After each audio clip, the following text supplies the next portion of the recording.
Hey everyone, in this video I'm going to show you how to see completed tasks in Asana step by step. Start by opening Asana and navigating to the project where your tasks are located.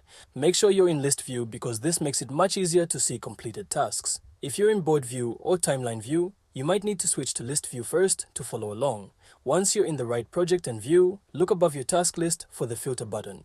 It usually looks like a small funnel icon. Click on that and in the drop-down menu, select completed tasks. As soon as you do this, Asana will display all tasks that have already been marked as complete. Now you can scroll through the completed tasks to review everything that's been finished. You can click on any task to see details like comments, attachments, subtasks, and the completion date. This is really useful if you want to track progress, double-check work, or just keep a record of what's done.